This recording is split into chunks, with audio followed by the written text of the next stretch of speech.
Okay, so we're getting now into the very, very core of chapter 41. And just to recap what we said last time we had a class, real briefly, is we got to the point where until now we were saying that you cannot have a service, an Aveda, a true service of God, without awe, without respect, without the true definition of yira, fear, not of being afraid, but having a tremendous sense of respect, which is founded on one idea: putting self aside. The entire definition of fear, of yira versus love, is putting self aside, and it's all about other. That's what we explained in the beginning of this chapter, and that's the whole idea of many, many events in Jewish history, from the giving of the Torah, God held a mountain over our heads, to how the process of marriage is. At first, there has to be respect, awe, putting self aside. Only then could you have proper love. And then he went at the end of the chapter to the other direction, and he said, but you must have love. You can't be satisfied with awe alone. Imagine, a marriage requires awe. A marriage requires respect. A marriage requires putting self aside. It's all about your spouse, all about your loved one, not about you. But imagine you tell a spouse, I have tremendous respect for you. I have awe for you. I don't love you, but that doesn't matter because I respect you. That doesn't work either. So what we're really trying to explain here is the ultimate level of love. And that is how we finished off, and we're going to continue with that today. The ultimate level of love is where the love is not about me, the love is about you. Where do we see that in this past week's portion? We see it in a phenomenal commentary and discussion on the story of the spies. What was that? There's a lot of discussion what the spies did wrong. What happened? How did it happen? How could they come back and say the land was no good? How could they say we can't go into Israel? They were sent by Moses. They just saw the splitting of the sea. They saw all the blessings and powerful events of the desert. They saw what God did to Egypt. What do you mean you can't go into Israel? So there's a lot of discussion that we've heard and discussed, but I want to focus on one commentary that gives a profound and powerful insight to understand what were the spies thinking and why did they come to such a conclusion. And that is that the spies came to this conclusion because they knew one piece of information that they heard from these two young men who were prophesying, Eldad and Medad. They said something very important. Moshe Rabbeinu, Moses, was not going into Israel. Before they go in, Moshe Rabbeinu passes away. So in their mind, they knew one thing. If they're going into Israel, their Rebbe is going to pass away.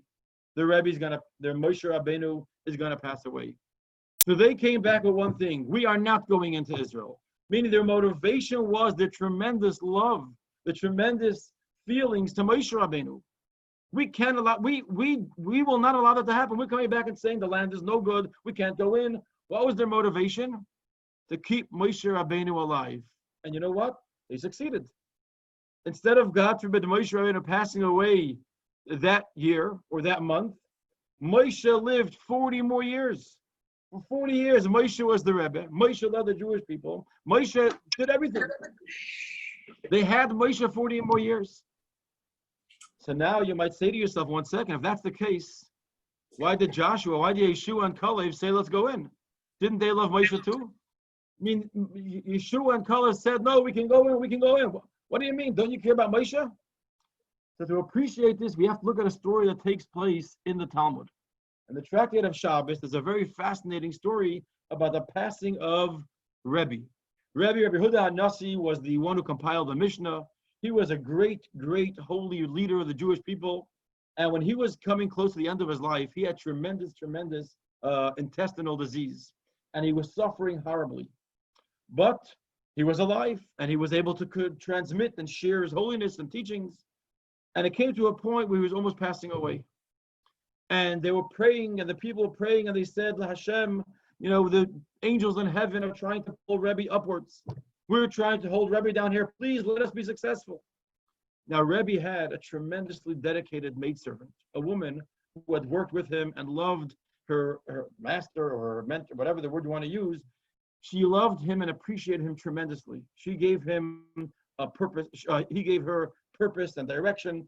And when she saw the tremendous battle going on, she went onto the roof of the house and she said, God in heaven, let the people on bottom be more successful. Let him live.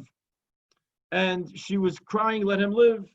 And as she came downstairs, she heard the tremendous pain that Rebbe was in, the tremendous crying that he had with the intestinal pains. She went back on the roof and she said, no, lo, let the heavens succeed. Let him pass away. He should not suffer anymore. And some say that she made some noise with a big pot and everyone stopped to hear what the noise was. At that moment, the prayer stopped and he passed away. So the question is, did she care about him or not?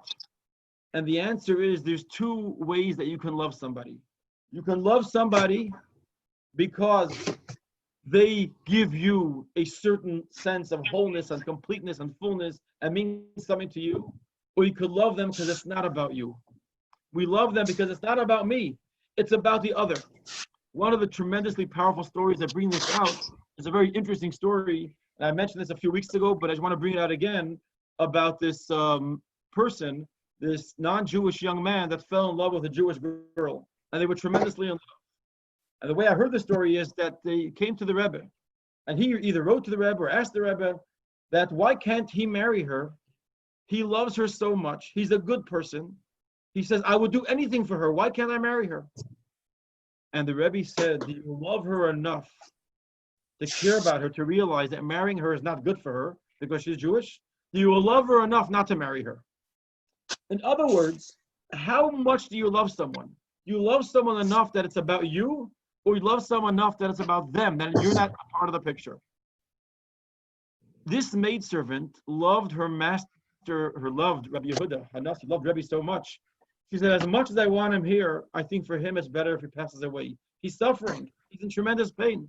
In other words, she cared for him more than she cared for herself, and therefore she was able to, meaning in her mind, so he'll pass away, but at least he'll be in a place where he's happy. That was her thinking. Whether we understand it or not, that's the concept. This is what Joshua and Caleb, why they did not want to say something bad about Israel.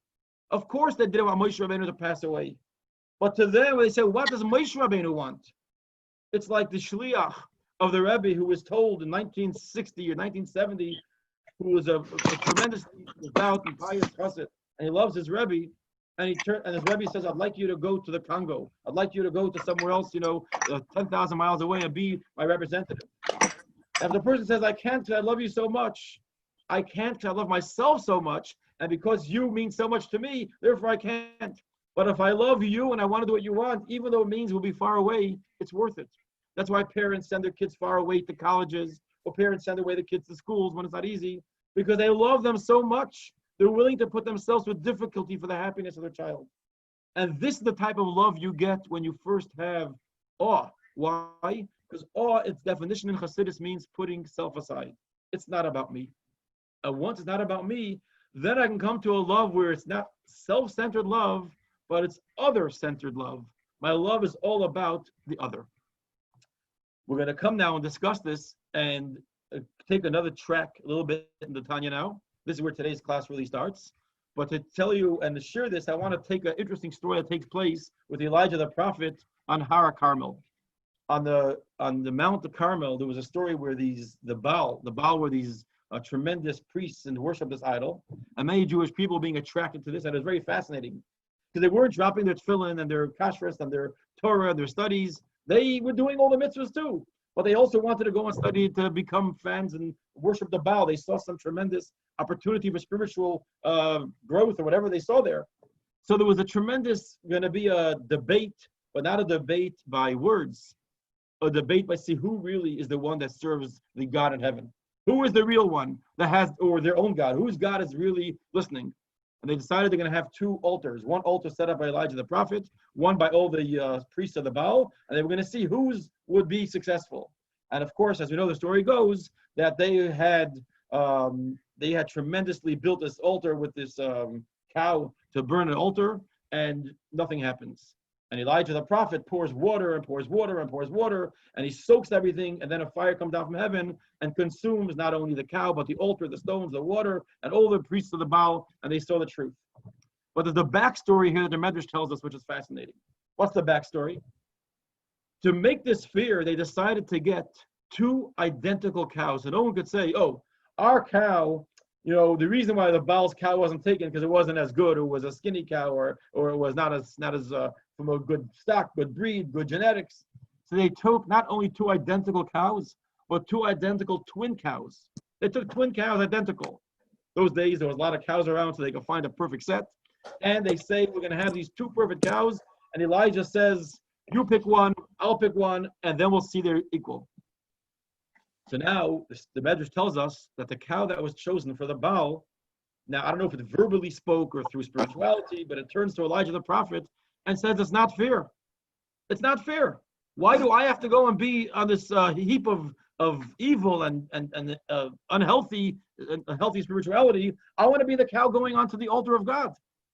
And Elijah turns and says, in your spirit, meaning in your name, God will be sanctified. Meaning, true for you, it's not going to be a fun experience. But because of your willingness to be a participation in this, you're part of the story where God's name is going to be sanctified. In your actions, God will be sanctified through you. True for yourself, you're going in a pile of dump. You're going in a bad place. But the purpose that you're needed for is an ultimate sacrifice.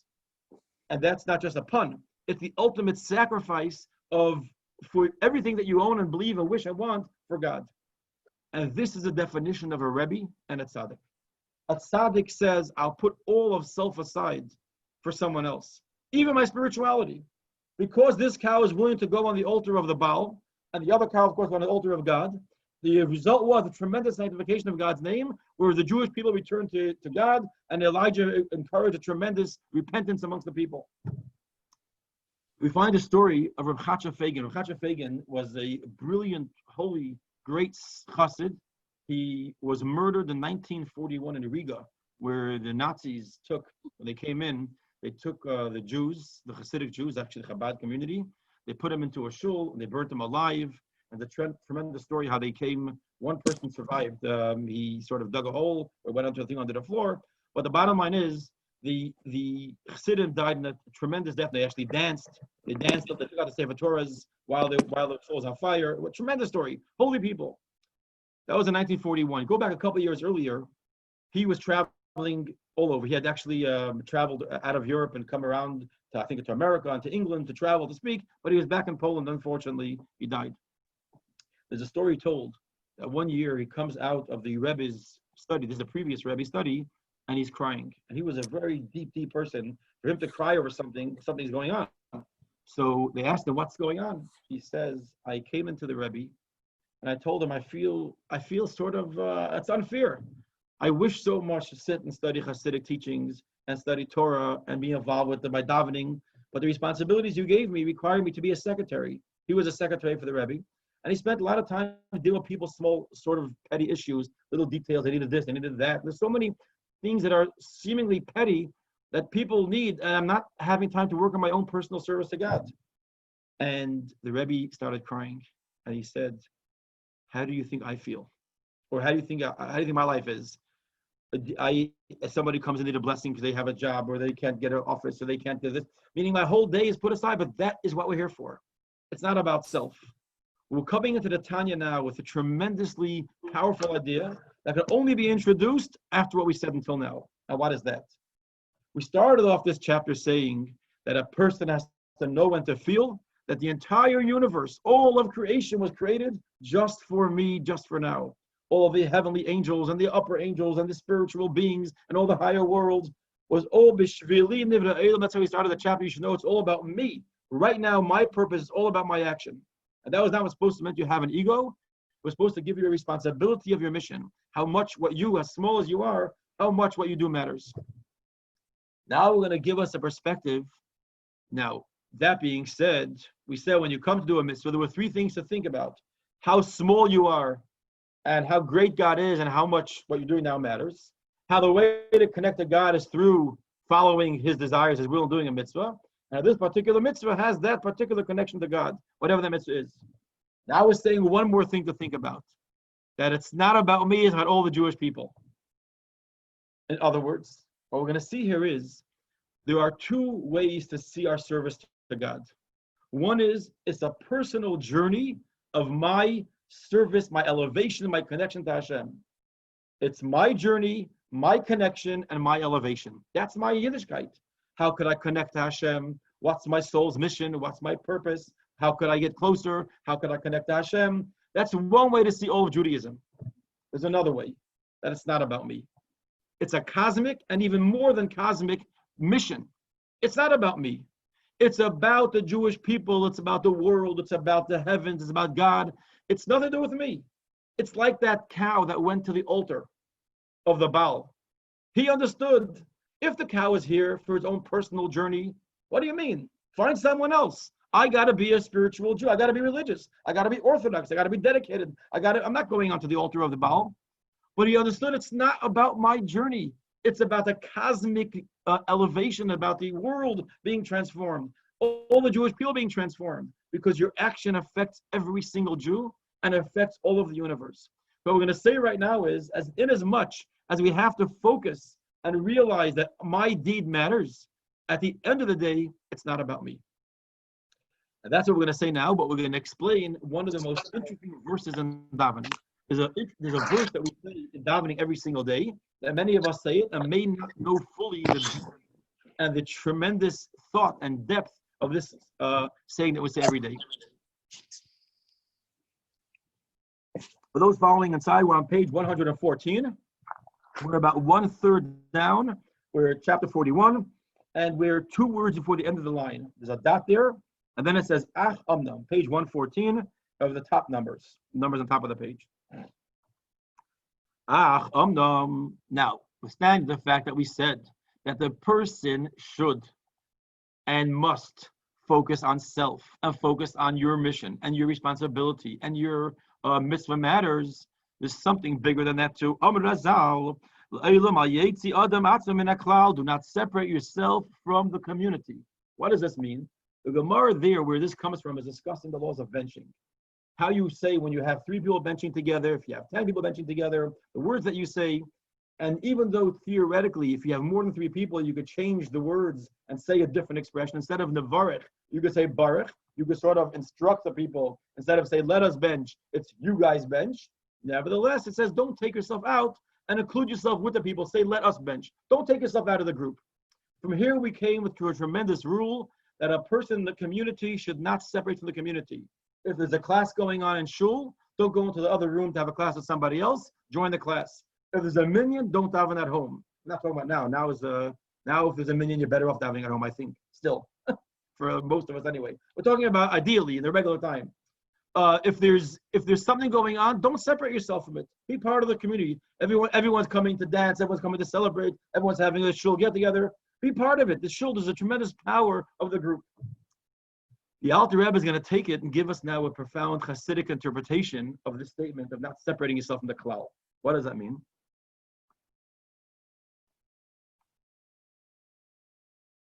He says, Lachein, therefore, Yiskaven, when a person is doing a mitzvah, in addition to all the above mentioned stuff of how to approach a mitzvah, a person should have in mind liyached uladovke b'yisparach, to connect and become one with Hashem, makar nafshi, the source of his soul. He doesn't say his soul.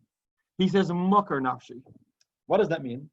If you look at a tree, all the branches have separate, there's separate branches. And every branch has separate smaller branches. And each one has leaves. And each leaf has parts of the leaf. And if you look closely, you'll see veins inside the leaf and certain receptors in the leaves. Nevertheless, all of those come from one place, the trunk of the tree. The roots of the tree even more, but let's say the trunk of the tree. Think about the source, your trunk, your roots, your source. Don't think about yourself as an individual leaf. Think about you as the source of where you come from. You're not connecting to God as private citizen Moshe. You're connecting to God as part of the Jewish people, part of Am Yisrael. And we're going to see why this is so significant. Umakar nafshes kol Yisrael, which is also the source of all the Jewish people.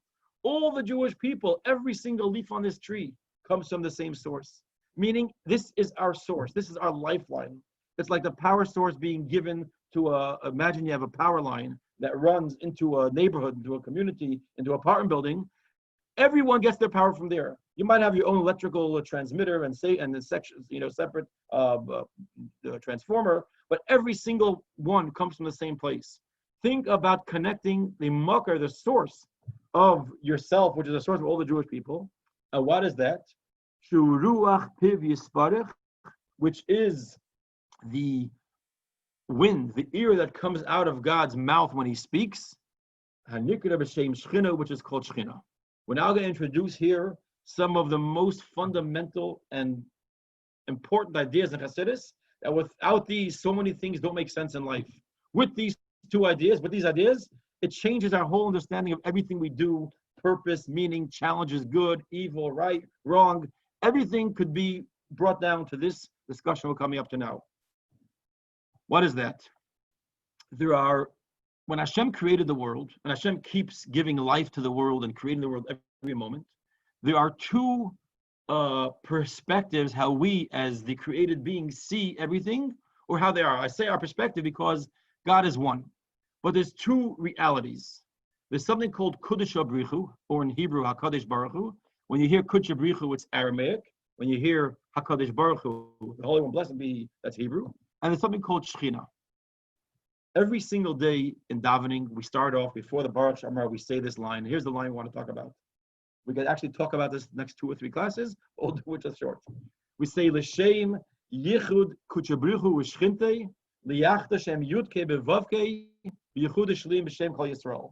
Which means, I'm doing this to unify the Shechina and Kudesh Abrichu, HaKadosh Baruch Hu, the Holy One, blessed be He, in the oneness that brings the Yudke, the first 2 letters of God's name, and the Vavke, the last 2 letters of God's name, in a true union in the name of all the Jewish people. B'Shem Kol Yisrael, in the name of all the Jewish people. So we have 2 main questions to ask here. Why do we have to bring union between Shechina and Kudesh Abrichu? Is there an argument? Is there a fight? Are they having an issue? We need a marriage counselor? Is it true? What does that mean? That we're going to unify godliness? What do you mean? Is God 2 that you have to unify? What's going on here? You have to unify godliness. Second of all, who made me, private citizen Moshe, the spokesman for the Jewish people? In the name of the Jewish people, I stand before you today to unify God into one. What is going on here? This line really capsulizes so much of Yiddishkeit. When Hashem creates the world, let's take it in a person first of all. A person has his thoughts and his speech. My thoughts are inside me and no one sees it. It's disconnected from the world around me. Luckily, you don't know what I'm thinking. I don't know what you're thinking. That's why we can be friends. Second of all is what I say. What I say is what comes out of me and is shared with you. You cannot say that what was in my head is shared in my thoughts for 2 reasons. Number 1, I am very careful what comes out of my mouth, or I should be if I'm a healthy person. Very careful what I share. And even when I want to share something, it's very hard to put the depth of a thought into words. It's almost impossible. Words can't express how I feel. Words can't express how upset I am, how happy I am. I can't find the words to thank you. Why? Because you cannot compare the depth of a feeling in your mind that's concealed and disconnected from the world to my words that come out into the world. Hashem operates to the world in 2 ways. There is HaKadosh Baruch Hu, the word HaKadosh. We say every Friday night, Kiddush. Every Saturday night we say Havdalah. What's the difference? Nothing. Kiddush and Havdalah mean the same thing. Kiddush means to separate. Havdalah means to separate.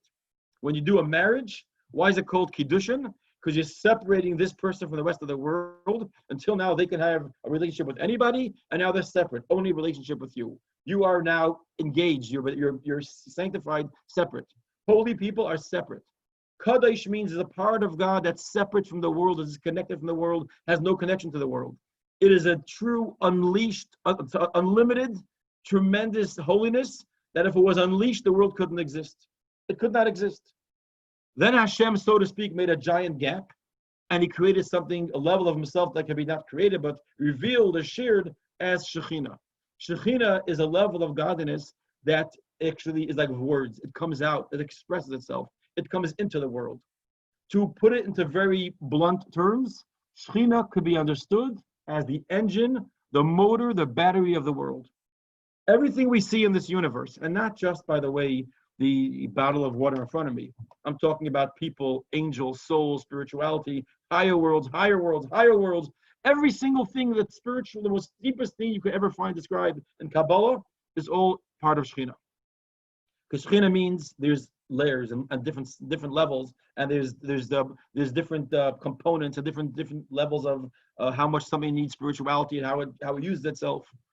Shekhinah allows existence, meaning what Shekhinah did was allowed identity of self, allowed the identity of concealing the true nature of God, and it hit it in a way where it's all godliness. Nothing is not godliness, but it's almost like, and this is not a good example, but I use this a lot because in my mind it's what I understand. It's like the level of energy that comes through, electricity that comes through to a home after the transformer. It's instead of doing 1 billion watts or 1 million watts, it's 150 watts. In other words, it changes it's the same exact stuff, but it's concealed and it allows the recipient to receive it. In this level, you have things that are in the world holier and less holy, things that are Atzilus and Beria, things that are very high and very low. Not only it allows the room for existence of spiritual realms, but physical things. You could have tables and chairs. Not only you could have tables and chairs, you could have things that are material pursuits. My pleasures, my desires, my interests, my ego. Not only that, you can have things that are evil. You can have child predators and terrorism and people that hurt others and people that hate people. And you can have so much evil all in this realm of Shekhinah. So in other words, Shekhinah is godliness enveloped in the world in exile, in a way where godliness is concealed. It's all godliness. It's the motor, it's the engine. It allows me to think, allows me to breathe, and there's nothing in this world that which comes from anything above Shekhinah, because Shekhinah is what allows the world to exist, and Shekhinah is all of what we have. So therefore, Shekhinah, when you say Shekhinah, in other words, by the way, if you'll find later in this chapter, and we find it all over Chassidus, if you've studied Chassidic discourse or other things, you'll know there's a word called Memale and Sovev, or in this case, Sovev and Memale. Sovev is godliness that transcends the world. There's no difference to Esav and Yaakov by Sovev. There's no difference to a Tzaddik and a Rasha. The level of godliness that nothing exists or matters as identifies as separate levels. And then you have that Sovev, transcendence, where God is above all differences in the world. That's the level we can do tshuva on. We connect to that because on that our sin never happened on that level. Mamale is a level of godliness that takes the world into consideration. There's an angel and there's a person and there's a cow and there's a man and there's a piece of food and there's a Torah. There's all different levels. Each thing receives exactly measured to what it needs. God modifies himself and changes himself, so to speak, in our understanding, to each and every recipient what it needs, including Ahmadinejad, including evil criminal who is hurting other children or people, because that person also gets his life from the same place. Our life all comes from the same source, no matter what you're using it for, good or bad. So in other words, the Shekhinah is being siphoned off every day that it's in this level of godliness in this world is being siphoned off and abused and made to be stuck in this lowest of the world. What's our job? To show there is no gap. To take away the gap. Our job is to bring godliness unfiltered into the world. How can we do that?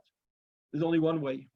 There are two things, which is really one, but two things in this world that weren't affected by the gap and have the same level of kuchebrichu, or as we call it, Ein Sof, or whatever word you want to use, the same unfiltered, transcendent level of godliness that is in this world despite all concealments, and that is Torah and mitzvahs. Torah and mitzvahs were not affected. It's God's Torah. God says, I put myself into the Torah. The word Anochi stands for Anon, Nafshi, Ksavas, Yehavis. I put myself into the Torah. I am 100% there. A mitzvah is God's will. It's exactly what God wants. And when you do a good deed and take a Shabbos candle and light it, and you're doing a mitzvah, you're connecting Shechina and Kuchebrichu. And this is done on the level, who could do it? The Jewish people in our source, in the level of Shechina. B'Shem Kol Yisrael, because at that level, we're not operating on our external self. But back on our source, on our mucker, where we come from, this is a cosmic, it's a national, it's a whole community who is affected and changed by it. So my one mitzvah is always B'Shem Kol Yisrael, because my mitzvah is connecting Shechina and Kuchebrichu. Now, this is the ultimate level of serving God. Not because I am going to be brought up as an altar, the cow who went on Elijah's altar. Oh, I am going to Elijah's sacrifice. I am going to be the great holy cow. Holy cow. No, this is the same value as the person. Not only that, who is really the person putting self aside? The person who doesn't have a minion because he went to help someone out in a place, 1,000 miles away from the closest shul. A person who gave up their ability to daven Shabbos morning themselves because they were showing someone else a place in the shul. A person who, by their Friday night table, maybe couldn't sing the deep Hasidic Nigunim and cheer deep ideas or talks about simple ideas because someone else doesn't understand it. The person who puts self aside, Moshe Rabbeinu breaking the luchos. We'll talk about that another week. When he broke the luchos, it was the ultimate putting everything aside for someone else, to protect someone else, to help someone else. It was the greatest sacrifice. We know the greatest mentors and teachers of Hasidic says, I give away everything for God, including my spiritual journey. And there are many stories of people that gave away. The Alter Rebbe left the shul in the middle of Yom Kippur, Kol Nidre. He left to go on Yom Kippur to chop wood and to make a hot soup for a woman who had given birth that was dying. He said, my Yiddishkeit is not what it's about. It's about Kutcher Brichu U'Shchit. It is right now some good that has to happen. There is some negativity that's there that has to be removed. So it's a phenomenal perspective. This can only come if it's based on a relationship of awe and yira, not fear like I'm afraid, but fear as putting self aside. When someone approaches Judaism, that it's not about me, it's not about my religious journey. That's why when you hear cases of somebody who's super religious, one of the great examples I actually heard from Rabbi Schusterman in California. There was a couple who had become religious and growing into Judaism, and one of the things we do Friday night is that we cover the challah before we make kiddush. So this person is already, involved in Yiddishkeit for many years, and they're from, and they have guests Friday night. And his wife, I don't know whatever happened, she forgot to put the thing on the table, the cover. So the husband says not the nicest thing to his wife. I understand you. Come on, everyone's waiting. Where's the cover? Rabbi Schusterman said, I told the person later. I went over to him and I said, you know why we cover the challah? Because theoretically you can make kiddush on wine or on challah. But since we choose either one, we don't want the challah to be embarrassed, so we cover it, not to make him uncomfortable. The whole purpose of the cloth is not to make uncomfortable something, a challah. Don't say something for the cloth that's going to make your wife uncomfortable. Tell your wife, you have a moment, if you don't mind, I forgot to get the thing, can you get it? Or do you mind? Why? You're missing the whole purpose. It's not about me being so religious that everything's in place and I have my perfect matzah and my perfect this. Sometimes don't have the perfect matzah, don't have the perfect, everything you want, but have the other is taken care of. And this is the foundation of this chapter, the idea that you want to serve God, you can't have self mixed in. And this is, by the way, if you take, I don't want to go through them now because, first of all, it's getting late already, but also because it'll take much time. But if you take every case that we know about, it's always about the balance of these two things. And this is the challenge of this chapter and the challenge of Judaism. That on one hand, it can't be about self. It can't be about you. And it can't be how it makes you feel. And it can't be how you feel. At the same time, if you don't have any feelings in this, then what? You're missing the whole point. What was the complaint in this week's portion? I'll conclude with this for today. I'm actually driving to New York in about an hour to go visit the Rebbe's resting place and come back. So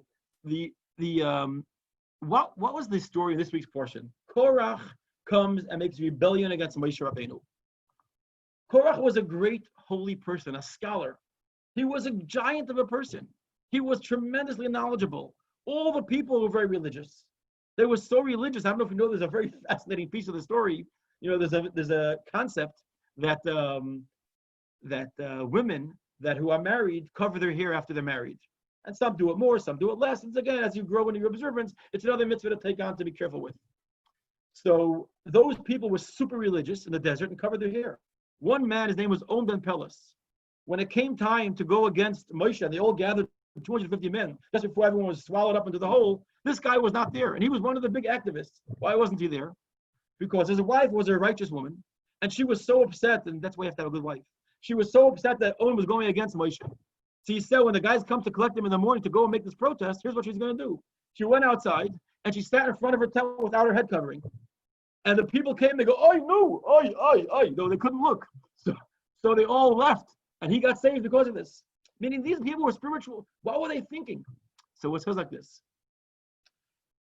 Moshe Rabbeinu explain to the Jewish people another mistake that the spies brought down, what the spies did wrong in last week's portion, is that the spies did not want to be involved in physical mitzvahs. In the desert, they lived in a cloud, symbolically, metaphorically, practically, spiritually. They lived in a cloud. They had manna from heaven. They didn't have to work the land. They didn't have to do any work with the physical world. And they were living a spiritual dream. And when they came to Israel, they said it's a land that consumes its inhabitants, meaning you got to work the field, plow the land, take this. He said, we don't want this. So Moshe Rabbeinu said, your mistake is that's what God wants. It's not about being spiritual. It's about the physical actions, what you got to do. Put your spirituality aside and get into the land. Get a job. Don't sit in the yeshiva the whole life. Go get a job. Being in Kollel your whole life is not a point. You have 10 guys in Kollel. The rest of the community should have jobs. You have to be involved with the world. So Korach said, oh, if that's the case, Moshe, if it's not about spirituality, it's about action, why are you better than the rest of us?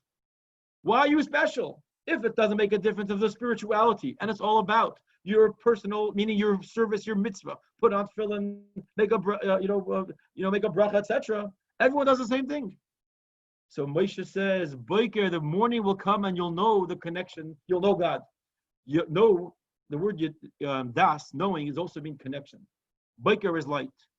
It's only with the light that's infused that you could connect with this. Meaning, there's two things. On one hand, you have to do the action. On the other hand, you have to feel it. You have to understand it. You have to have the spirituality. They're both important. So yes, Moshe Rabbeinu and Moshe Rapoport put on film the same way. Maybe. But the depth, this meaning the spiritual journey, you can't compare, obviously. Meaning it's true that the actions are what counts, but then every single person has their own little journey. And that's the balance of this chapter. He says it's all about putting self aside, but you have to have love. The love can't be self-centered, you got to have other, but you have to have your feelings. You have to take a mitzvah we spoke about a couple weeks ago. That you got to take the mitzvah and do it because God said so, but at the same time try and understand it. That is the balance. But when can you have successful love if it's preempted by true awe, respect, and putting self aside? And that balance of doing a mitzvah because God said so, the nasa, and at the same time to have the nishma, I'm doing it because it makes sense to me too, is the balance we have to have in life. We're not supposed to do things like as a dogma blindly without feeling. You have to do a mitzvah with understanding what is tefillin and why is tefillin, and I have to understand my seichel, my abilities, my cognitive faculties have to understand why tefillin, why Shabbos, why kosher. So I have to understand it my way, my personality, the way God designed my personality, my character. I have to interpret it and internalize it. Nevertheless, it has to be based on putting self aside. And this journey is what is focused in the chapter of Tanya. But when we understand that the journey is not just about myself, my own needs, but about the cosmic responsibility, don't separate yourself from the community. Don't think it's about you and not the whole community together. That is how you can make sure that when you do connect, in the sense of I understand and I feel and I study and I question and I challenge, it doesn't take away from my doing. Which means the fact that I don't understand or agree or it makes sense to me why we do a particular commandment doesn't affect my dedication to the mitzvah. I will do it anyway. I don't know why, but I'm going to try and figure out why, because I got to make this make sense to me. I can't be doing this blindly. I can't be doing it like some meaningless activity. Though even if Hashem told us to chop wood every day and leave it in the forest and walk out, we would chop wood the whole day and leave it in the forest and walk out with the same excitement as we have when we put out our talis and tefillin or light Shabbos candles. Nevertheless, God didn't tell us to chop wood. And if He would, we think about it and find out why. That is the beautiful challenge of Judaism. Dedication, putting self aside, at the same time, fully, it's all about me and how I understand it.